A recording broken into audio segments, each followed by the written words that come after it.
तभी शारदा प्यार से बोली। मेरी बेटी तो सच में हमारा नाम रोशन करेगी। देखो कैसे मन लगाकर पढ़ती है।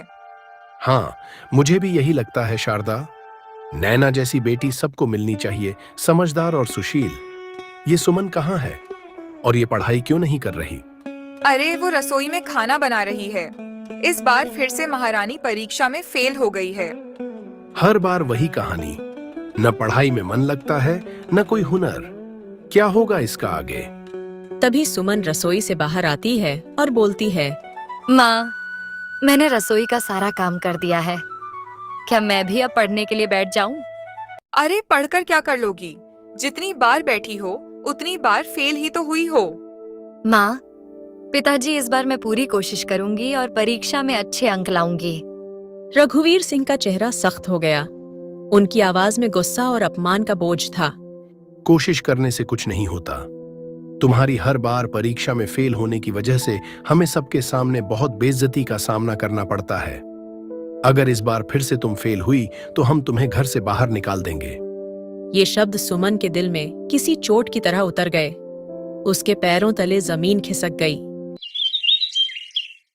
अगले दिन दोपहर का समय था। नैना और सुमन साथ साथ घर की ओर लौट रही थीं। रास्ते के मोड़ पर गांव की कुछ औरतें पानी भरते हुए आपस में बातें कर रही थीं। जैसे ही उनकी नजर सुमन पर पड़ी, उनकी आवाजें धीमी होने के बजाय और तीखी हो गईं। अरे देखो, जमींदार की छोटी बेटी जा रही है, वही जो हर साल परीक्षा में फेल हो जाती है। बेचारी, पढ़ाई इसके बस की नहीं। आखिर कब तक घर में बोझ बनी रहेगी? सुमन के कदम अपने आप धीमे पड़ गए। उसका सिर झुक गया, आंखें भर आईं। उन औरतों के शब्द सुमन के दिल में कांटों की तरह चुभते रहे। दीदी, लोग मेरे बारे में ऐसा क्यों कहते हैं? लोगों की बातों पर ध्यान मत दिया करो सुमन। चलो घर, देर हो रही है। कुछ समय बाद दोनों बहनें हवेली पहुंच गईं। दरवाजे के भीतर कदम रखते ही सुमन ने राहत की सांस लेने की कोशिश की, पर यह राहत ज्यादा देर टिक नहीं पाई। आ गई तुम दोनों? नैना, तू जाकर हाथ मुंह धो ले और फिर खाना खा लेना। और तू पहले रसोई में जाकर सब्जी काट, फिर आंगन में झाड़ू लगाना है। माँ, मैं विद्यालय से अभी आई हूँ। थोड़ा आराम करने दो, फिर सारा काम कर दूंगी। आराम? पढ़ाई तो होती नहीं, अब काम से भी जी चुरा रही है। अरे पढ़ाई ना सही, काम करना तो अच्छे से सीख ले, वरना ससुराल में भी क्या अपने माँ बाप की नाक कटवाएगी? जी माँ, अभी करती हूँ। अगर आप सालों से अपनी बॉडी, हैंड्स और नेक टैनिंग से परेशान है ना, तो मेरे कहने पे इस प्रोडक्ट को 7 दिन यूज करो, क्योंकि 7 दिन यूज करने के बाद मेरी बॉडी की टैनिंग, हैंड्स की टैनिंग, नेक की टैनिंग जड़ से खत्म हो गई। तो भाई, यह है घर सोप का मैजिक सोप। इस सोप में है 100% नेचुरल इंग्रेडिएंट्स लाइक सैफरन, केसर, कोकोनट ऑयल, गोट मिल्क, जो आपको बॉडी को दे 0% डैमेज और फुल केयर। इसकी सबसे खास बात, ये एक ड्यूल टेक्सचर सोप है। एक साइड स्किन को जेंटली एक्सफोलिएट करता है और दूसरी साइड स्किन को डीपली मॉइस्चराइजर करता है। और भाई इसकी फ्रेग्रेंस, वाव, एकदम फ्रेश, यूनिक और लॉन्ग लास्ट। तो मेरे कहने पे ना, आप इस सोप को 21 से 25 दिन यूज करो। और धूप में रहने वालों के लिए ना, ये सबसे इजी और इफेक्टिव सोल्यूशन है। बस अपने बाथिंग रूटीन में इसको इंक्लूड करो और टैनिंग का। जी माँ, अभी करती हूँ। शाम ढल चुकी थी। थोड़ी ही देर में रघुवीर बाजार से लौट आए। उनके हाथ में कपड़ों से भरे थैले थे। आ गए आप? इतनी देर हो गई, क्या लाए हैं बाजार से? दोनों बेटियों के लिए सर्दी के कपड़े लाया हूँ। ठंड बढ़ रही है। नैना और सुमन वहीं पास में खड़ी थीं। नैना के चेहरे पर हल्की उत्सुकता थी। सुमन बस चुपचाप सब देख रही थी, बिना कोई उम्मीद जताए। थोड़ी देर बाद रघुवीर अंदर चला गया। उसके जाते ही शारदा का चेहरा खिल उठा। लो नैना, ये तुम्हारे लिए है। धन्यवाद माँ। माँ, मेरे लिए क्या लाए हैं पिताजी? तुम्हारे लिए अभी कुछ नहीं है। पर माँ, पिताजी ने तो कहा था दोनों के लिए लाए हैं। हाँ, कहा था, लेकिन तुम्हें अब कुछ भी तभी मिलेगा जब तुम परीक्षा में पास हो जाओगी। बिना नतीजे के कुछ नहीं मिलेगा। हर बार फेल होकर इनाम की उम्मीद मत रखा करो। तभी नैना एक कदम आगे बढ़ी और बोली। माँ, आप सुमन के साथ हमेशा ऐसा व्यवहार क्यों करती हैं? वो भी तो कोशिश कर रही है और ठंड तो सबको लगती है। नैना, तुम बीच में मत बोलो। तुम्हें पढ़ाई पर ध्यान देना है, इन सब बातों पर नहीं। नैना चुप हो गई, पर चेहरे से खुशी गायब हो चुकी थी। सुमन की आंखें भर आईं। उसने बिना कुछ कहे सिर झुका लिया। रात गहराती जा रही थी। हवेली में सन्नाटा पसरा हुआ था। सब सो चुके थे। सुमन चुपचाप फर्श पर बैठी अपनी किताब खोलने की कोशिश कर रही थी। तभी नैना अंदर आती है और बोलती है, अरे सुमन, तू अभी तक जाग रही है? नींद नहीं आ रही थी दीदी, सोचा थोड़ा पढ़ ही लूं। आज जो हुआ, माँ का वो व्यवहार मुझे अच्छा नहीं लगा। मैं जानती हूँ तू कोशिश करती है, बस हालात तेरे खिलाफ हैं। दीदी, कभी कभी लगता है कि मैं इस घर में बस बोझ हूँ। ना रंग अच्छा है, ना पढ़ाई में तेज। फिर भी मैं बस एक मौका चाहती हूँ। खुद को कम मत समझ। हर किसी की रफ्तार अलग होती है, और याद रख, मेहनत कभी बेकार नहीं जाती। अगर इस बार भी मैं पास नहीं हुई तो माँ ने जो कहा है वो सच कर देंगी। सुमन की आंखों में उदासी थी। किताब हाथ में होते हुए भी उसका मन पढ़ाई में नहीं, आने वाले डर में उलझा था। अगले दिन नैना और सुमन विद्यालय के लिए निकल जाती हैं और रघुवीर भी अपने काम के लिए निकल जाता है। तभी शारदा के घर गांव की कुछ औरतें आई हुई थीं। एक औरत मुस्कुराते हुए बोली, शारदा, नैना तो सच में होनहार है। पढ़ाई में भी आगे और स्वभाव भी कितना अच्छा है। हाँ, बड़ी है ना, जिम्मेदारी समझती है। पर सुमन का क्या? वो तो हर वक्त चुप चुप सी रहती है। लगता ही नहीं कि दोनों बहनें हैं। एक ही घर में पलकर भी कितना फर्क निकल आता है। औरतों की बातें सुनते सुनते शारदा का चेहरा बदलने लगा। उसे लगने लगा जैसे सुमन ही उसकी शर्मिंदगी की वजह हो। वो बाहर से शांत दिख रही थी, मगर भीतर ही भीतर उसका गुस्सा बढ़ता जा रहा था। मैं भी यही कहती हूँ। नैना ने तो कभी मुझे शिकायत का मौका ही नहीं दिया, पर सुमन, उसे समझ ही नहीं आता कि जिंदगी मजाक नहीं है। कुछ दिनों बाद परीक्षा का परिणाम आ गया। नैना पास हो गई थी, अच्छे अंकों के साथ। वहीं बदकिस्मती से सुमन असफल रह गई। देख लिया आपने, वही हुआ जिसका डर था। कितनी बार समझाया इसे, मगर इसने कभी मेहनत की ही नहीं। सुमन, ये घर कोई खेलने की जगह नहीं है। एक ही छत के नीचे रहकर भी अपनी बहन से कुछ नहीं सीखा तुमने। पिताजी, मैंने सच में कोशिश किया था इस बार। कोशिश? नाकाम लोग हमेशा यही बहाना देते हैं। आज गांव भर में मेरी नाक कटवा दी तुमने। माँ, इस बार सुमन को माफ कर दो। अगली बार जरूर कोशिश करेगी। नैना, तुम बीच में मत बोलो। इसकी वजह से तू भी बदनाम हो जाएगी। मुझे एक मौका और दे दीजिए माँ। रघुवीर चुपचाप सब देखता रहा।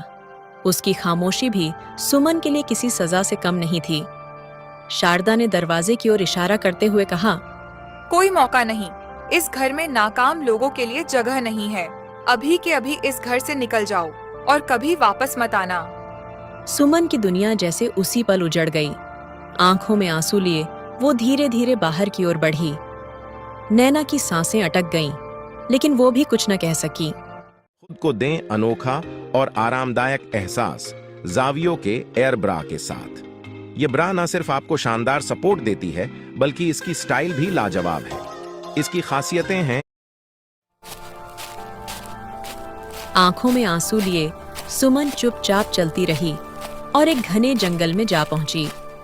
जंगल का रास्ता भी जैसे उसकी खामोशी समझ रहा हो। भगवान, अगर किस्मत ही ऐसी थी तो मुझे उस घर में जन्म क्यों दिया? गलती हर बार मेरी ही क्यों बन जाती है? चलते चलते वह तालाब के किनारे आ पहुंची। वहां एक बूढ़ी माँ झुकी हुई कपड़े धो रही थी। कांपते हाथ और थका चेहरा देखकर सुमन वहीं ठहर गई। अरे माँ, तुम्हारे घर में कोई नहीं जो तुम्हारे कपड़े धो दे? तुम्हें तो बहुत तकलीफ हो रही होगी। क्या करूं बेटी, बुढ़ापे में बेटा बहू ने घर से निकाल दिया। थोड़े से बर्तन देकर कह दिया, अब जहां मन हो वहीं रहो। अब अपने कपड़े तो खुद ही धोने पड़ेंगे। अरे दया आती है तुम्हारी हालत देखकर। माँ, तुम बैठो पेड़ की छाया में, मैं तुम्हारे कपड़े धो देती हूँ। रहने दे बेटी, ठंड लग जाएगी तुझे। मैं खुद ही कर लूंगी। वैसे भी रोज तू मदद के लिए नहीं आएगी। रोज ना सही, आज तो कर सकती हूँ ना। अब और बहस मत करो, बैठो आराम से। अब तू इतनी विनती कर रही है तो ठीक है, मैं थोड़ा बैठ लेती हूँ। फिर वह बूढ़ी माँ एक पेड़ के नीचे बैठ जाती है। हवा के हल्के झोंकों के बीच सुमन कपड़े धोने लगती है। बूढ़ी माँ उसे देखती रहती है, जैसे अपनी ही बेटी को देख रही हो, और सुमन से पूछती है, बेटी, तू इस वक्त इस जंगल में अकेली क्या कर रही है?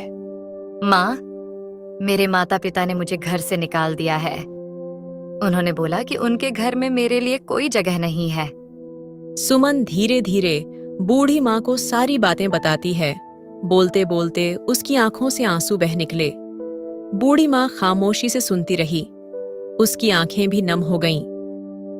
माँ बाप का दिल इतना कठोर भी हो सकता है, ये सोचकर ही मन कांप जाता है। मेरे साथ चलो बेटी, जब तक रास्ता न मिले मेरा घर ही तुम्हारा घर समझना।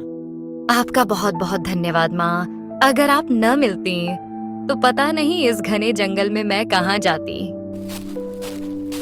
सुमन बूढ़ी माँ के साथ निकल पड़ी। दोनों तालाब से दूर पेड़ों के बीच बने छोटे से घर की ओर चल पड़ी। घने पेड़ों के बीच से गुजरता संकरा रास्ता उन्हें जंगल के भीतर बनी एक छोटी सी झोपड़ी तक ले आया। आजा बेटी, ये घर छोटा है पर दिल से तुझे अपनाने की जगह है। थक गई होगी, थोड़ा सुस्ता ले, फिर कुछ खा लेना। सुमन की आंखें फिर भर आईं। पहली बार किसी ने उससे बिना सवाल किए बस उसका हाल पूछा था। उस झोपड़ी के भीतर उस रात डर नहीं था, बस सुकून था। शाम ढल चुकी थी। नैना चौखट के पास खड़ी थी। उसकी नजर बार बार रास्ते की ओर जाती, जैसे हर आहट में उसे सुमन के कदमों की उम्मीद हो। माँ, पता नहीं सुमन कहाँ होगी। इतना समय हो गया है। आपने तो उसे बस इतनी सी बात के लिए घर से बाहर निकाल दिया था। माँ, क्या आपको उसकी याद नहीं आती? जिस लड़की को घर की इज्जत की कोई कदर नहीं, जो हर बार हमें शर्मिंदा करे, उसकी याद क्यों आए मुझे? माँ, वो भी तो आपकी बेटी है। गलती एक बार होती है नैना। जो बार बार गिरे उसे संभालने का ठेका मेरा नहीं। जिसे जाना था वो चली गई। अगली सुबह शारदा ने देखा कि गांव में असामान्य हलचल थी। लोग अपने काम छोड़कर चौराहे की ओर जा रहे थे। उत्सुकता में शारदा भी वहां पहुंची। चौराहे पर भारी भीड़ जमा थी। बीच में देवगढ़ राज्य के सिपाही खड़े थे और उनके सामने राज्य के मंत्री घोषणा कर रहे थे। सुनो सुनो, महाराज का हुक्म है। राजमहल में राजकुमार के लिए योग्य कन्या का चयन किया जाएगा। राज्य की सभी योग्य कन्याओं को अवसर दिया जाएगा। चयन परीक्षा द्वारा होगा। जो परीक्षा में उत्तीर्ण होगी वही बनेगी राजकुमार की दुल्हन। ये घोषणा सुनते ही शारदा के चेहरे पर चमक आ गई। उसके मन में तुरंत नैना का चेहरा उभर आया। मेरी नैना समझदार और पढ़ी लिखी है। योग्यता की कसौटी पर वही खरी उतरेगी। मुझे पूरा विश्वास है कि मेरी नैना ही राजकुमार की दुल्हन बनेगी। कुछ ही देर बाद वही खबर बूढ़ी माँ के कानों तक पहुंची। आंखों में चमक और चेहरे पर उत्साह लिए वो तेज तेज कदम बढ़ाती हुई अपनी झोपड़ी की ओर बढ़ चली। बेटी, क्या तुझे पता है, आज राजा के लोग पूरे गांव में नगाड़ा बजाकर खबर सुना रहे थे। हमारे राजा अपने राजकुमार के लिए योग्य कन्या ढूंढ रहे हैं। तो उसमें हमारा क्या भला माँ? राजकुमार तो किसी राजकन्या से ही शादी करेंगे। तुम्हें हमारे राजा के बारे में कुछ पता ही नहीं। वो बहुत नेक इंसान है और वैसे भी राजकुमार किसी को यूं ही नहीं चुनेगा। एक परीक्षा होगी। जो उस परीक्षा में विजयी होगी वही बनेगी राजकुमार की दुल्हन। बूढ़ी माँ ने जब पूरी बात सुमन को बताई तो उसे लगा ऐसे अवसर उस जैसे लोगों के लिए नहीं होते। लेकिन बूढ़ी माँ का विश्वास शब्दों से ज्यादा गहरा था। आने वाली परीक्षा किस्मत नहीं, योग्यता तय करेगी। देखिए, 7 से 12 साल के बीच बच्चे का बॉडी और ब्रेन बहुत तेजी से ग्रो कर रहा होता है और ये ग्रोथ विंडो वापस तय करेगी। दूसरी ओर शारदा के चेहरे पर उत्सुकता और हल्की बेचैनी साफ झलक रही थी। शारदा ने बिना देर किए रघुवीर को यह बात बताई। क्या आपको पता है, आज गांव में बड़ी खबर सुनने को मिली है। कैसी खबर? राजा के लोग पूरे गांव में ढिंडोरा पीट रहे थे। राजकुमार के लिए योग्य कन्या की तलाश हो रही है। परीक्षा होगी जिसमें हुनर और बुद्धि देखी जाएगी और मुझे लगता है हमारी नैना से बेहतर लड़की कौन ही है इस गांव में। हाँ, ये बात तो तुम सही कह रही हो शारदा। नैना जैसी पढ़ी लिखी और समझदार लड़की पूरे गांव में नहीं है। अगर किस्मत ने साथ दिया तो हमारी बेटी की जिंदगी बदल सकती है। और अगर ऐसा हुआ तो ये हवेली और हमारा नाम सब और ऊंचा हो जाएगा। इधर राजमहल के शांत कक्ष में राजा गंभीर मुद्रा में बैठे हैं। सामने मंत्री खड़े हैं। वातावरण में किसी बड़े निर्णय की आहट है। तो मंत्री जी, जो काम हमने आपको सौंपा था वो ठीक से हुआ है ना? हाँ महाराज, बिल्कुल आपकी इच्छा अनुसार ही काम हुआ है। पूरे राज्य में खबर पहुंचा दी है। बस अब थोड़ी प्रतीक्षा कीजिए, हमें अपने राज्य के लिए एक योग्य रानी मिल जाएगी। राजा कुछ क्षण मौन रहते हैं, मानो आने वाले समय की कल्पना कर रहे हों। फिर धीरे से कहते हैं, हाँ, राजकुमार से भी इस बारे में बात करनी है। उसे अभी कुछ बताया नहीं गया है, पर मुझे विश्वास है कि मेरे निर्णय से वो असहमत नहीं होगा। बात तो सही है आपकी महाराज, मुझे भी ऐसा ही लगता है। अब मैं राजकुमार को बुलाता हूँ। फिर मंत्री जी राजकुमार को बुलाते हैं। पिताजी, आपने मुझे तुरंत बुलाया। सब ठीक तो है ना? आपकी तबीयत तो ठीक है ना? हाँ बेटा, अब शरीर पहले जैसा कहाँ रहा। जैसे दीमक लकड़ी को खा जाती है, वैसे ही बुढ़ापा शरीर को अंदर से कमजोर कर देता है। इसीलिए तुम्हारे और इस राज्य के भविष्य के लिए कुछ निर्णय लेने हैं। पिताजी, आपके जैसा अच्छा राजा हमारे ही नहीं, पूरे राज्य के लिए वरदान है। पर मैं हमेशा नहीं रहूंगा पुत्र। इसीलिए चाहता हूं कि तुम्हें अब शासन की जिम्मेदारी दूं और तुम्हारे विवाह के लिए कन्या की तलाश जारी हो चुकी है। आप मेरे पिता हैं। आप जो भी निर्णय लेंगे वही मेरे लिए उचित होगा। मुझे आप पर पूरा विश्वास है। तो सब तय रहा, बस अब एक योग्य कन्या का चयन बाकी है। वो भी जल्दी हो जाएगा। तुम मेरे साथ रहना पुत्र। पिताजी, आप निश्चिंत रहिए, मैं हमेशा आपके साथ रहूंगा। राजमहल के विशाल प्रांगण में आज विशेष हलचल थी। दूर दूर से आई कन्याएं सजी संवरी पंक्तियों में खड़ी थीं। एक और सुमन बूढ़ी मां के साथ खड़ी थी। साधारण वस्त्रों में होते हुए भी उसकी आंखों में उम्मीद झलक रही थी। तभी उसकी नजर नयना पर पड़ी, जो शारदा के साथ सजी संवरी खड़ी थी। सुमन खुशी से उनकी ओर बढ़ी। माँ, दीदी, आप लोग भी आए हैं? मुझे आप सबकी बहुत याद आती है। अरे, देखा है खुद को, यहाँ तेरे जैसी लड़की से राजकुमार शादी करेंगे, ऐसा सोचा भी कैसे तूने? अपनी जगह जाकर खड़ी रह, तमाशा मत बना। शारदा की बात सुनकर सुमन की आंखों में आंसू आ गया। वह बिना कुछ कहे बूढ़ी माँ के पास लौट आई। कुछ समय बाद राजा सभा में पधारते हैं। महाराज, राज्य की सबसे सुंदर और गुणी कन्याएं उपस्थित हैं। यदि आप आदेश दें तो परीक्षा आरंभ की जाए। हाँ, तो कुल मिलाकर तैयारी पूरी हो चुकी है। जी महाराज। तो फिर ठीक है, बुलाइए उन्हें। तभी सभा के एक कोने से शारदा आगे बढ़ती है। महाराज, ये मेरी बेटी नैना है। न केवल सुंदर है बल्कि गुणी भी है। रूप तो बाहरी चीज है, असली चीज है गुण। अच्छे व्यक्ति को सौंदर्य से नहीं, उसके स्वभाव से पहचाना जाता है। क्या तुम्हारी बेटी परीक्षा देने को तैयार है? हाँ हाँ, बिल्कुल महाराज। अच्छा, तो एक एक करके आगे बढ़ो और राजकुमार के हाथ से प्रत्येक एक बीज ले लो। कन्याएं क्रम से आगे आती हैं। कोई उत्साहित है, कोई घबराई हुई। बीज लेते समय हर एक के मन में अलग अलग उम्मीदें हैं। इन बीजों को गमले में लगाओ। जिसके बीज से पौधा उगेगा वही इस राज्य की भावी रानी बनेगी। अब तुम सब जा सकती हो, जाओ। सभा धीरे धीरे समाप्त होने लगती है। कन्याएं अपने अपने मन में प्रश्न और आशाएं लिए लौट जाती हैं। सुमन घर पहुंचकर एक गमले में वह बीज लगा रही होती है। उसके मन में बहुत से प्रश्न चल रहे होते हैं। वह बूढ़ी माँ से पूछती है, माँ, आपको क्या लगता है, क्या मेरे गमले में पौधा उग सकता है? बेटी, बीज उगे या न उगे, यह हमारे हाथ में नहीं। हमारा काम सिर्फ सच्चाई से उसे लगाना है। अगर मन साफ हो तो खाली गमला भी गवाही बन जाता है। दूसरी ओर बड़े आंगन में नैना राजा द्वारा दिया गया बीज नए मिट्टी के गमले में लगा रही थी। शारदा उसके पास बैठी थी। ध्यान से लगाना नैना, ये मौका दोबारा नहीं मिलेगा। माँ, ये ठीक तो है ना? राजा को सिर्फ हरा पौधा चाहिए। नैना, सच क्या है वो कोई नहीं पूछेगा। अगली सुबह शारदा और नैना दोनों आंगन में रखे गमले के पास आकर खड़ी हो गईं। शारदा ने झुककर मिट्टी को देखा। वहां अब भी कोई हरियाली नहीं थी। अब तक तो कुछ निकल आना चाहिए था। ये बीज कहीं बेकार तो नहीं?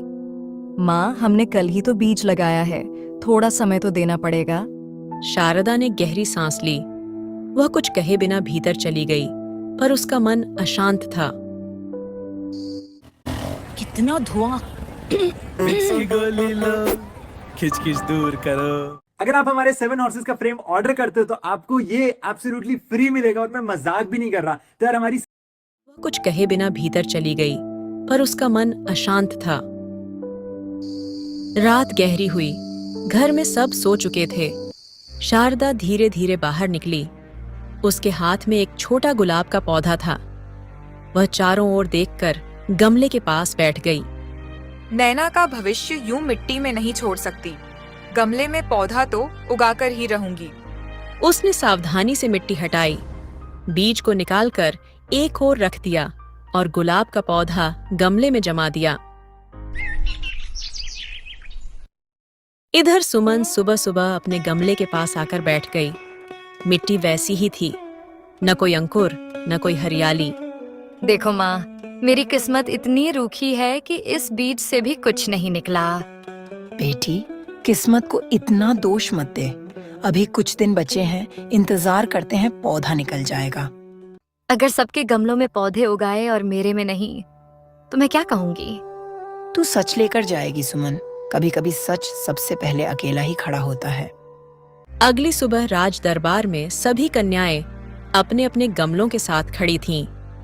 अधिकतर गमलों में हरे भरे पौधे लहलहा रहे थे। माता पिता गर्व से उनके पीछे खड़े थे। नैना आगे की पंक्ति में थी। उसके गमले में गुलाब का स्वस्थ पौधा था। शारदा का चेहरा खुशी से चमक रहा था। दरबार के एक किनारे सुमन खड़ी थी। उसके गमले में मिट्टी सूनी पड़ी थी। वह सिर झुकाए खामोश खड़ी रही। सुमन का गमला देखते ही शारदा हंस पड़ी। अरे, तेरे गमले में तो कुछ निकला ही नहीं। कितनी शर्म की बात है। चली जा यहाँ से। अगर राजा को पता चला कि तू मेरी बेटी है तो सबके सामने मेरी बेइज्जती होगी। सुमन ने कुछ नहीं कहा और गमले को कसकर पकड़ लिया। उसकी आंखें नम थीं, लेकिन वह अपनी जगह से हिली नहीं। कुछ ही पलों में राजा सिंहासन पर विराजमान हो गए। दरबार में सन्नाटा छा गया। तो बताओ, तुम्हारे बीजों में से किसके बीज से पौधा निकला? महाराज, कृपा करके इधर देखिए। मेरी बेटी के गमले में कितना सुंदर गुलाब खिला है। इसे देखकर ही पता चलता है कि संस्कार और मेहनत कैसी होती है। हाँ महाराज, पूरे गांव में मेरी बेटी नैना जैसा गुण और रूप किसी में नहीं। यह फूल उसी की मेहनत का फल है। तभी राजकुमार राजेश ने शांत दृष्टि से सुमन की ओर देखा और बोला, सुमन, तुम्हारे बीज से कोई पौधा नहीं होगा? नहीं राजकुमार, मेरे बीज से तो कोई अंकुर ही नहीं निकला। एक पल का सन्नाटा छा गया। तभी राजा का स्वर अचानक कठोर हो उठा। तुम सब झूठ बोल रही हो। तुम में से कोई भी राजकुमार से विवाह योग्य नहीं है। दरबार में उपस्थित सभी चौंक उठे। सब एक दूसरे का मुंह देखने लगे। शारदा का चेहरा पीला पड़ गया। क्योंकि मैंने तुम सबको खराब बीज दिए थे। तो बताओ, खराब बीज से पौधे कैसे उग सकते हैं? तुम सभी अपने अहंकार और लालच में इतनी अंधी हो गईं कि तुम भूल गईं कि यह परीक्षा पौधे उगाने की नहीं थी, ईमानदारी की थी। और सुमन ही वो सच्ची और विनम्र कन्या है जिसे ना रूप का घमंड है, न संपत्ति का लोभ। वही मेरी पत्नी और इस राज्य की रानी बनने के योग्य है। यह सुनते ही शारदा सन्न रह गई। वह चालाकी से आगे आई और बोली, महाराज, सुमन भी मेरी ही बेटी है। ये क्या कह रही हो तुम? सुमन, क्या ये सच है? महाराज, ये सच कह रही है। मुझे सुमन जंगल में मिली थी, उपेक्षित, टूटी हुई, लेकिन ईमानदार। बूढ़ी माँ ने सारी कथा राजा को सुना दी। कैसे सुमन को घर से निकाला गया, कैसे उसने सच का साथ नहीं छोड़ा। राजा का क्रोध शारदा और रघुवीर पर टूट पड़ा। जिस बेटी ने तुम्हारी लाज रखी उसी को तुमने अपमानित किया। ऐसे माता पिता दंड के पात्र हैं, सम्मान के नहीं। राजा के कठोर शब्दों के बाद शारदा और रघुवीर की निगाहें भरे दरबार में शर्म से झुक गईं। जिस बेटी को उन्होंने हमेशा तुच्छ समझा था, वही आज सबके सामने सम्मान पा रही थी। शारदा के चेहरे से घमंड मिट चुका था, उसकी आंखें नम थीं। महाराज, हमें माफ कर दीजिए। मुझसे नहीं, तुम दोनों को सुमन से माफी मांगनी चाहिए। सुमन, हमें माफ कर दे। हमने तुझे कभी कुछ समझा ही नहीं। अब मुझे अपनी गलती का एहसास हो गया है। बेटी, हमने अन्याय किया। आज समझ आया कि असली मूल्य क्या होता है। मैंने कभी आपसे कुछ नहीं मांगा। आज भी बस यही चाहती हूँ कि आपके मन में मेरे लिए कड़वाहट न रहे। मैं तेरे लिए बहुत खुश हूँ सुमन। तू सच में यह सब पाने की हकदार थी।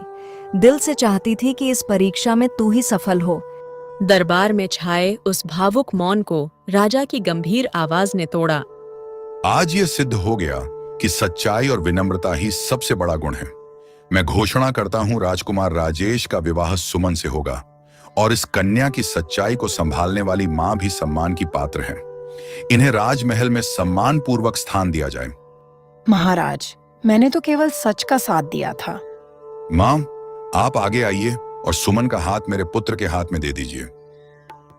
बेटे, मेरी बेटी का ध्यान रखना। आप चिंता मत कीजिए, मैं हमेशा सुमन को खुश रखने की कोशिश करूंगा। आज पटापट सगळी कामं आवरून घेतली, कारण रोज कोणाच्या ना कोणाच्या घरी हळदी कुंकवाचा कार्यक्रम आहे. आता नवरा होय नाही म्हणत होता, पण ते हो म्हटले की पटकन आवरायला घेतलं. आणि कोणती साडी घालावी हे तर कन्फ्युजन असतंच, कारण सारख्या नवीन नवीन साड्या कुठून आणायच्या. बरं, ही एक साडी होती ती घातली. आणि मेकअपसाठी ना सध्या मी स्ट्रोब क्रीमची खूप जास्त फॅन आहे. आता यावेळेस म्हटलं